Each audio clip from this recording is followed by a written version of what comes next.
¿Qué tal? ¿Cómo están? Bienvenidos a este nuevo episodio de Red de Fútbol, este contacto directo que estamos ensayando. No crean que los otros espacios que ya tenemos y que sabemos que le gustan mucho al público han desaparecido, sino que estamos intentando agregar cosas que ustedes también nos han pedido y que estamos viendo o tratando de entender un poco estos algoritmos y esta comunicación, que a veces es directa y a veces no tanto. A veces sabemos por qué funciona uno de estos contactos con ustedes y a veces realmente no lo entendemos.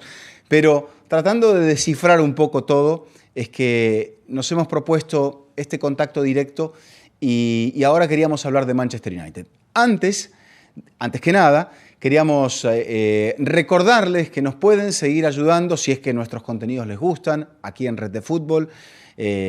Tanto todo lo que tenemos del fútbol centroamericano como del fútbol de la MLS, como fútbol infinito. Que nos apoyen, que se suscriban, que nos den like a los videos, que nos envíen su comentario, que nos hagan sentir que están ahí y que nos ayuden también a entender cómo navegar un poco este camino de lo incierto que a veces pueden llegar a ser este tipo de contenidos. Lo hacemos con mucho cariño, con todo el apoyo de la gente de Red de Fútbol. Y ahora sí, sin más, vamos a hablar de lo que queremos hablar en este momento, que es del Manchester United Football Club. Qué temporada que ha sido para el Manchester United, realmente, ¿no? Porque si bien es cierto, Erik ten Hag no había tenido un buen rendimiento en la Liga, ya estaban encendidas las luces y las luces rojas, pero no precisamente las rojas como apoyo al club por los colores de su camiseta, por el color de su camiseta, sino más bien por ciertas alarmas que ya estaban allí y que hablaban de cómo a Ten Hag se le estaba haciendo difícil manejar este vestuario, manejar la idea de parte de los propietarios, una propiedad que había cambiado con el ingreso de Sir Jim Ratcliffe, el dueño de Ineos, que dentro de muchas otras cosas y aparte de otros clubes, tiene un equipo de ciclismo. Bueno, esto no es ciclismo, esto es fútbol, y el planteo de cómo manejar las voluntades que se tienen que sumar para ser un equipo de fútbol es totalmente distinto a lo que sucede en el ciclismo. Porque Ineos ha sido una de las escuderías de ciclismo más importantes en estos últimos 10-15 años en el mundo del ciclismo. Pero el Manchester United hace tiempo que no es, hace más de 10-15 años que no es un club top dentro de lo que es el concierto mundial, a donde se situó a partir del triplete que consigue en 1999 de la mano de Sir Alex Ferguson y con un equipo que tenía la identidad de la cantera. Se suponía que aquel equipo iba a estar en lo alto mucho tiempo. Pero, por ejemplo, en este toque de realidad, David Beckham sale del Manchester United buscando algo más, no sé si una mayor repercusión a lo que era su trayectoria o a lo que era su imagen, sale a buscarlo a Real Madrid. Y en Real Madrid encuentra algo de eso que quizá no tenía o algo complementario a lo que le presentaba Manchester United y termina cerrando su carrera en Los Ángeles Galaxy. Pero es otro tema. Más allá de que, juegan préstamos en otros clubes y acaba vistiendo la camiseta del Milan y de Paris Saint-Germain. Quizá como ese punto de Beckham nos recuerda que el United, que algo le ha pasado al United y que se ha quedado detenido en el tiempo. Y no es precisamente en el tiempo de los años de Bobby Charlton o de George Best o de el propio Ferguson, sino en la idea de cómo construir un equipo de fútbol. A las pocas semanas de que comenzó la temporada, ya el United había decidido terminar el vínculo que la era de Ten Hag, que había ganado esa, no quiero decir ficticia FA Cup ante el Manchester City, pero sí termina siendo un placebo, no era la medicina que lo iba a colocar al United en un punto de crecimiento, sino más bien lo opuesto. Termina allá por octubre con el mando de Ten Hag al frente del equipo. Ten Hag impuso dentro de lo que era su escuela del fútbol de Holanda una disciplina dura, acabó con la era de Cristiano Ronaldo en su regreso al club por entender que Cristiano estaba anteponiendo su ego por delante de lo que eran los colores. Y quizá dentro de todo esto no podemos entender como que el ego también lo traicionó a Ten Hag si ese fuera el caso con Cristiano. Eso es al menos lo que trascendió, que Cristiano no era el jugador colectivo que él estaba necesitando. Pero tampoco apareció el espíritu colectivo y sí vimos con el paso de la era de Ten Hag un equipo que era muy tieso, muy duro, muy acartonado, futbolísticamente hablando. Y dentro de eso, que había gastado mucho en refuerzos, que había visto como cierto momento de delanteros, el caso, por ejemplo, no sé, de Rashford, de Sancho y de Mason Greenwood, iba a conducirlo, muchos de ellos jugadores surgidos del club, que lo iba a conducir hacia otro punto. Sin embargo, Greenwood tuvo un problema judicial que hizo que básicamente lo terminase regalando el club después de un préstamo en Getafe, que acabara jugando en el Olympique de Marsella, que ahora incluso también dentro de toda la situación, y no digo que haya estado mal manejada, porque cuando hay un tema judicial y la justicia tiene la última palabra, pero si bien es cierto la justicia lo absuelve, el United nunca lo perdona y se pierde un jugador que cometió claramente un error, más allá de lo que indique la justicia, y que eso lo obligue a que su carrera tenga un desvío, al punto que hoy se plantea jugar por la selección de Jamaica, también como, digamos, una especie de venganza a lo que le pasó dentro de esto. Y la culpa no la tiene nadie, a veces pasan cosas en las vidas de las personas y generalmente, como bien se dice por allí en psicología de hoy, se aprende mucho más de los errores que de los aciertos. Pero no es el punto que hablemos de psicología ni de Mason Greenwood aquí. Greenwood se va. Tampoco el United acierta con Sancho. Hay algo que está pasando aquí, que estos futbolistas, más allá de los problemas fuera de los campos de juego, que estos jugadores no terminan de rendir y que estos jugadores empiezan a tener problemas. Y quizá el aspecto de la contención que solía verse dentro de ese vestuario se ha perdido. El United enfrenta también una suerte de crisis sobre el hecho del despido de empleados que llevaban mucho tiempo dentro del club. No se entiende si es una reducción de plantel, porque venían mal las cosas, o porque a veces pasa esto en las corporaciones, que a los que tienen o tenemos mayor edad, lo que tenemos más cerca generalmente es la puerta de salida. Pero lo que trasciende, lo que se ve, es que el club ha encarado esta nueva era quizá pensando más en los números antes que en el rendimiento, antes que en el aspecto emotivo. Y dentro de esta situación estamos viendo un club que también con el reemplazo que encuentra para Erik ten Hag, que es Rubén Amorim, muy aferrado a su 3-4-3, el equipo tampoco pudo hallar las soluciones a todos los problemas futbolísticos que tenía. Porque ha ganado algo así como el 25% de los partidos de liga que ha enfrentado a Amorim. Y si bien tenía la cabeza puesta en otro sitio, que era la Europa League, tampoco gana la Europa League. Vencida por Tottenham Hotspur, que tampoco estemos hablando de un equipo que presente una actualidad, un hoy que sea mucho mejor que el Manchester United. No quiero ser malo, pero eran dos equipos que estaban malheridos y en varios puntos de sus cuerpos.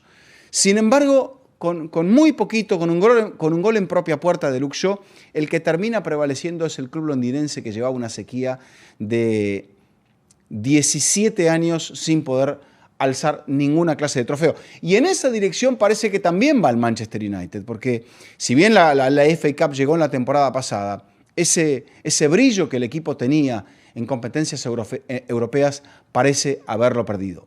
Tal es así que ni siquiera habrá competencia europea en esta temporada de Manchester United.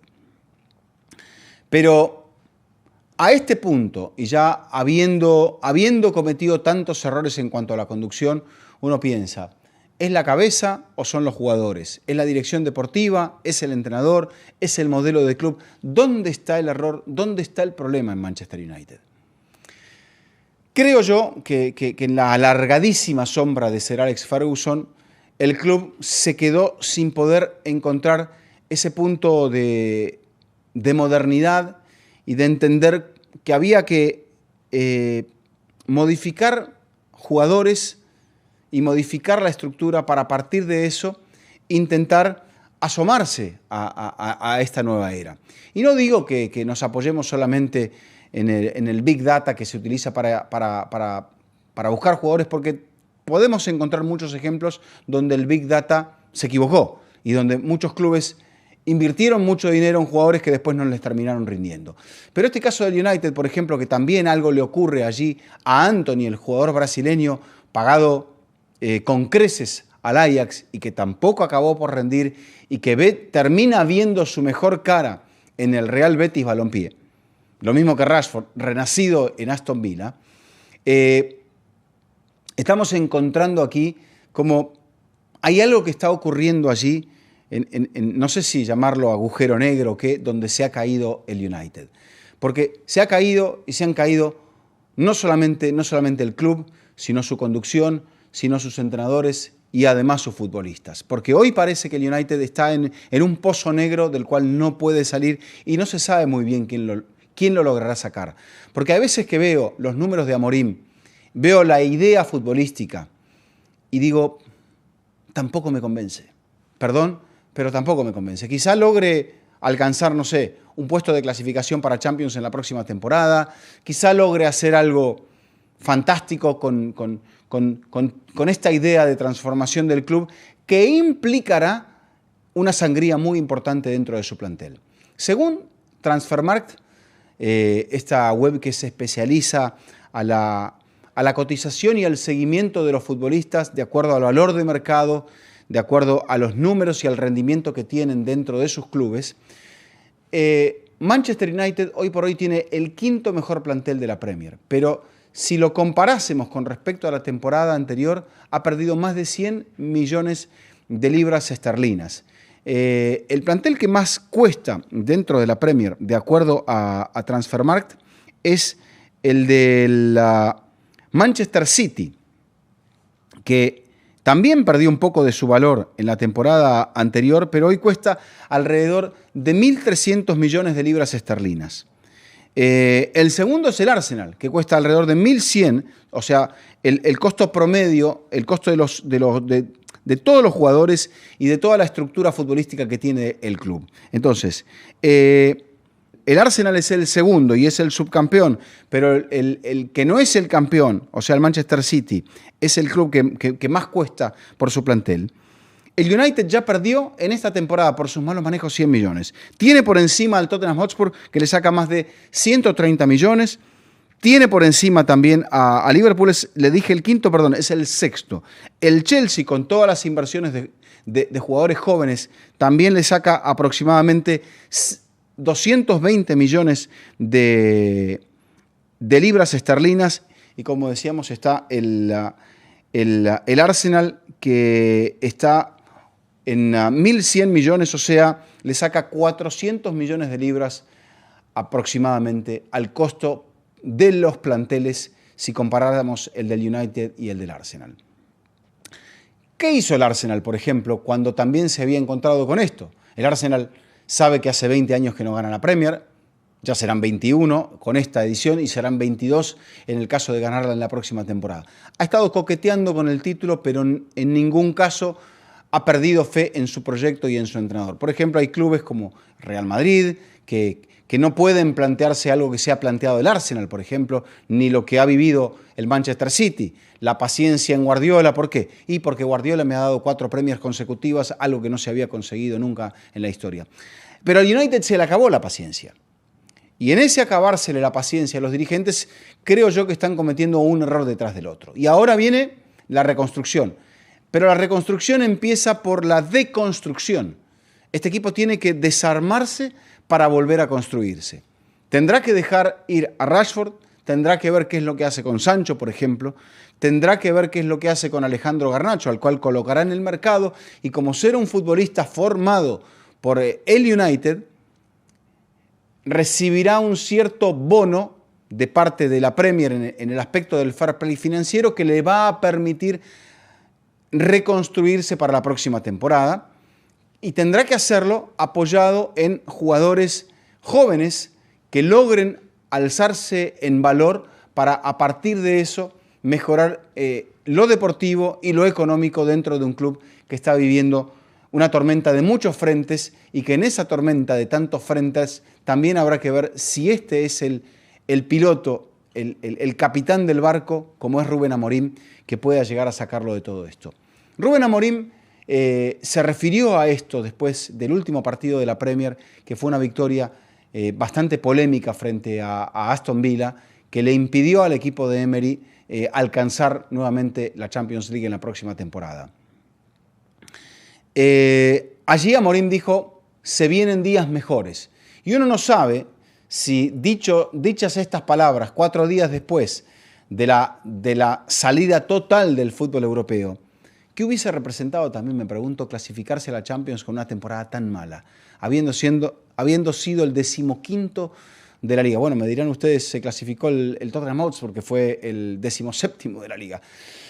Pero bueno, también ahí en el tema de la gestión de Postecoglou encontraremos un poco cómo alguien que venía tan herido fue capaz de inspirar a sus jugadores. ¿Por qué? Porque había vivido el Tottenham algo más de estabilidad en los últimos tiempos y había una identidad de fútbol asentada que es en la cual Postecoglou se asentó para poder ganar ese partido y para poder extender su reino al frente de Tottenham jugando en competencia europea en la próxima temporada. Porque hablábamos del valor de mercado y es engañoso ese valor de mercado de Tottenham Hotspur porque está más arriba que el de Manchester United. Quizá haya tenido que ver esta final de la Europa League, que tenía un boleto que valía aproximadamente como mínimo 100 millones de euros para la próxima campaña. Entonces, ahí es donde también Amorim demostró que no fue capaz de gestionar con lo que tenía, que no era poco. Hubo lesiones, es cierto, la lesión de Lisandro Martínez, que se lesionara en el último tramo de la temporada Diogo Dalot, el jugador portugués que era uno de los más regulares dentro del equipo. Pero claramente este equipo no es, y hablamos aquí de Dalot, de Lisandro, jugadores de la defensa. El equipo sufrió en defensa, pero también sufrió mucho en ataque. Volvió a invertir mucho dinero en Højlund y en Zirkzee, y ninguno de estos dos jugadores le terminó dando respuestas.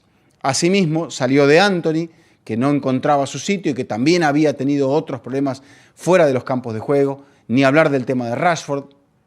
Apostó a los jóvenes y tiene algunos jóvenes importantes en Amad Diallo, por ejemplo. Tiene jugadores allí en los cuales puede pensar que puede llegar a construir algo más a futuro. En el caso de la recuperación de Mason Mount, por ejemplo. Se pensaba también que Garnacho, pero a Garnacho sabemos que por lo ya expresado lo van a colocar en el mercado porque ahora necesita que ingrese dinero para poder gastar dinero. Y ustedes dirán, bueno, llegó al Fútbol Club Barcelona al cabo de una temporada también muy dolorosa donde se fue un entrenador que estaba muy identificado con el club, un señor como Hansi Flick. ¿Y Flick qué hizo? Revalorizó a casi todos los jugadores que tenía en el plantel. Recibió un solo refuerzo. Y lo de Flick es algo que no se va a dar todos los días, pero sí que a los dirigentes tan aferrados a los números, a los sistemas que parecen ser la única manera que nos están indicando el camino. Creo que el United también tiene que entender que puede volver a lo que fue la era de Ferguson. Cuando Ferguson no se manejaba por tantos números, veía así, tantos minutos, no se lesiona, tantos goles, tantas asistencias, significa que es un jugador que funciona de cara al gol. Pero no había unidades de medida para recuperaciones, para sprints, para expected goals, ni nada de eso que hoy estamos viendo. Y en algunos casos los dirigentes, que como decía Johan Cruyff, cuando se gana no se sabe por qué, entonces cuando se pierde no se sabrá por qué tampoco.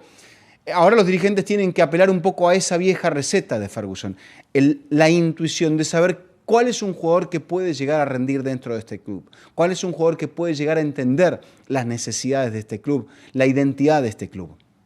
Y probablemente Garnacho no logró hacerlo y por eso será moneda de cambio. Quizá lo logró hacer Bruno Fernández, porque era un jugador mucho más maduro. Y Bruno es el futbolista que más minutos termina jugando en la temporada y el que más goles anota. ¿Qué significa esto? Que Bruno es muy bueno primero y que toda la estructura que armó el United a nivel ofensivo fracasó. Entonces, primero, y cuando sabe que recién sobre finales de año va a recuperar a Lisandro, que se irá a Lindelof, que Maguire es un jugador que ha ido y venido, que Onana es un arquero que por momentos le dio buenas sensaciones y que por otros momentos le agregó dudas. Por ejemplo, un club que ha tratado mal a ciertos jugadores como McTominay, que llega y en poco tiempo es campeón con el Napoli, lo cual no sucede todos los días. Y los napolitanos un poco ven a este jugador al cual todavía alto, rubio, que dicen, esto no pertenece a la identidad del Napoli, traído por Antonio Conte. Sin embargo, ahí lo tienen, le dicen MacGyver o MacGyver, como le quieran pronunciar, porque ha encontrado soluciones a todos. Y un jugador que no encontraba soluciones o que el United no le vio para encontrar soluciones, aparece en un club sufrido, un club con urgencias, de la mano de Conte, un entrenador que ha sabido cómo manejarse dentro de la Premier y que para mucha gente era candidato para poder manejar a Manchester United. Sin embargo, llega a Napoli y es campeón, se lleva a McTominay y es campeón, y ahora parece que se va a llevar a Kevin De Bruyne, porque esa es la idea que tiene. El United necesita de algunos jugadores veteranos y de otros jóvenes para poder rearmar su proyecto, pero sobre todo necesita quien entienda hasta que pueda la academia, que necesita también una gran revalorización para que la academia pueda llegar a dar frutos. También se decía esto, que los nuevos dueños, que solamente tienen un 25% aproximadamente de la propiedad, tendrán que invertir dentro de un club cuyas instalaciones y cuyo trabajo formativo se ha ido desvencijando, se ha ido desgastando. Hay otros clubes, hasta por ejemplo, clubes no quiero ser injusto, pero de otra zona de la tabla de posiciones, como el Brighton, que han invertido muy bien y han sabido potenciar jugadores para después venderlos. Las realidades de Brighton y de Manchester United no son las mismas, pero sí este club necesita encontrar en la formación, en el conductor, en la cabeza y en los jugadores a los cuales se elija, que sepan qué es United, que sepan qué es lo que se necesita para poder darle a un Old Trafford que también necesita una revalorización, porque así como Old Trafford se ha envejecido, toda la estructura se ha envejecido. Y este club está penando por un título de Premier desde 2013, desde la salida de Ferguson, y necesita volver a sus fuentes, necesita volver a las bases, necesita reencontrarse para reencontrar jugadores y para asimismo también reinsertarse dentro de un fútbol europeo que lo necesita. Hoy que el fútbol es negocio y que el Manchester United en su momento era un club empresa, fue el primero en conseguir una valorización mundial por encima incluso de Real Madrid, hoy el club está en horas muy bajas. Entonces, lo que se espera es que la gente que toma las decisiones, y esto lo espera el hincha del United, tome buenas decisiones. Se ampare un poco en las dos vertientes, en los números y en lo que se ve, y en lo que se palpa, y en lo que se siente. En que Amorim sea finalmente ese entrenador que también es muy joven, que interprete lo que el United, al cabo de estar ya habiendo llegado a mediados de noviembre, que sepa en todo este tiempo qué es lo que se necesita. Porque no lo supieron muchos de los últimos entrenadores. No lo supo Mourinho, no lo supo Van Gaal, no lo supo Ten Hag, no lo pudo entender quizás Solskjaer, no lo entendieron otros que han pasado. Entonces, el United espera que Amorim sepa cómo salir de toda esta situación, que los jugadores que lleguen sepan cuál es el grado de compromiso. Quizá Anthony vuelva al club y se quede, o también lo negocien y terminen sacando 40 millones o 45 cuando pagaron cerca de 100. Entonces, las inversiones que se hagan tienen que ser certeras. El equipo no puede seguir dilapidando dinero como lo ha hecho en los últimos tiempos y no puede seguir regalando su prestigio, porque esto es lo que queda. Cuando las empresas regalan su prestigio y los clubes se convierten en empresas y también dilapidan eso, el que lo sufre es el hincha. Pero el hincha ser hincha de fútbol es casi una religión con una sola iglesia, que es el propio estadio, con muchas otras donde se peregrina para poder seguirlo, pero a veces sin dioses, sin cruces, más que un emblema, más que un escudo y más que la historia. El United tiene todo eso, tiene que saber cómo reconectar con toda esa historia.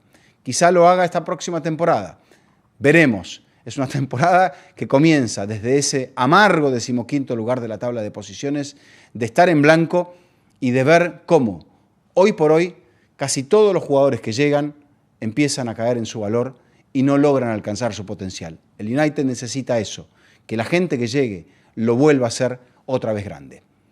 Gracias por habernos acompañado en este episodio. Ya tendremos otras entregas, si el tiempo lo permite. Hablaremos un poquito también del archirrival de Ciudad, aunque los del United digan que los del City no están a su altura, sino que piensan en los del Liverpool, en los del Arsenal, en los del Chelsea. Bueno, hablaremos un poquito también de lo que ha sido en una próxima entrega el club que tiene a Pep Guardiola como entrenador, que ha vivido una temporada complicada, una temporada en la cual se vuelve a confiar en el preparador catalán, pero con muchos cambios de cara a la próxima. Así que síganos en Red de Fútbol, denos su comentario, apóyenos, suscríbanse y eternamente agradecidos, profundamente agradecidos por todo lo que nos dejan aquí en este intercambio que estamos tratando de descifrar y que esperemos que hayan aquellos que son seguidores del United o están preocupados por el United o traten de entender qué es lo que le está pasando y le ha pasado al Manchester United, hayan visto este episodio. Gracias y los esperamos en la próxima, como siempre, con todos los contenidos de Red de Fútbol y con mucho más. Hola, soy Juan Ballesteros y es un placer ser parte de Red de Fútbol. Si te gustaron nuestros contenidos, dale like, suscríbete y activa las notificaciones.